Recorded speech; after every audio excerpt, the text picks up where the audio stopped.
Let's get right into it. For more than 250 years, the Qing Dynasty ruled one of the biggest, oldest empires on the entire planet. And then, poof, in just a matter of months, it was gone. So you gotta ask, right? How does that even happen? How does an empire that's been around for centuries, with a history that goes back thousands of years, just vanish? Well, that's the big question we're tackling today. It's a wild story of decay from the inside, pressure from the outside, and a revolution that, believe it or not, kicked off by total accident. You see, long before any foreign armies showed up, the Qing Empire was already starting to crumble. The first cracks, the really deep ones, started from within. Okay, let's start with this number, 400 million. In the 1800s, China's population absolutely exploded. The problem? The amount of land you could farm didn't. This basically turned the whole country into a giant pressure cooker. There just wasn't enough food to go around, and people were getting desperate. And that pressure created some serious problems. You had corrupt officials everywhere, taking money that was supposed to be for public projects. You had those massive food shortages we just talked about. And when people are hungry, they rebel. Uprisings were popping up all over the place. Meanwhile, the leaders back in the capital city of Beijing, they seemed totally out of touch with what was really going on. Now, to understand why this was such a big deal, you have to know about this ancient idea called the mandate of heaven. For thousands of years, the Chinese believed that the gods gave an emperor the right to rule. But, and this is a huge but, you could lose that right if you governed badly. And signs that you'd lost it? Things like famines and rebellions. So for a lot of people, all this chaos was a sign the Qing had lost their mandate. It was like a divine vote of no confidence. So you've got this massive empire that's already wobbly on its feet. And that's right when it got a huge, violent shove from the outside. Foreign powers, especially Great Britain, were determined to open China up for trade, and they really weren't taking no for an answer. This all came to a head in the Opium Wars. The British were making a fortune selling opium in China, and it was causing a massive addiction crisis. When the Qing government tried to stop the trade, war broke out. The thing is, China's military was using old, outdated ships and cannons.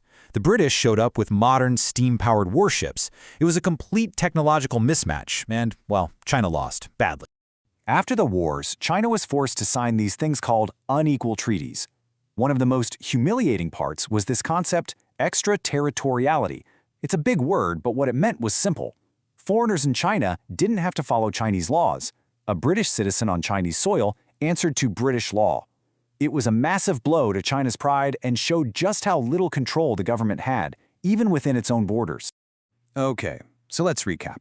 You have a government that many people think has lost the approval of the gods. And on top of that, it's being pushed around and humiliated by foreign powers. This combination of misery at home and shame from abroad created the perfect storm for huge, devastating civil wars. Just look at that number. 20 million. That is the low-end estimate for how many people died in the Taiping Rebellion alone. It's one of the deadliest conflicts in all of human history. It was started by a man who claimed to be the younger brother of Jesus, and his rebellion got so big it almost destroyed the dynasty. In fact, the Qing army couldn't even beat them on its own. They needed foreign help. A few decades later, it happened again. This time, it was the Boxer Rebellion. This was an uprising led by a secret society that was furious about all the foreign influence in China. They started attacking Christians and any foreigner they could find. And in a move that was just disastrous, the most powerful person in China, Empress Cixi, decided to back the Boxers. She declared war on 8 foreign nations at the same time. The result was predictable. An international army invaded, smashed the rebellion, and took over the capital. As punishment for the rebellion, China was forced to pay an enormous fine, 450 million taels of silver. I mean, this was an absolutely crushing amount of money.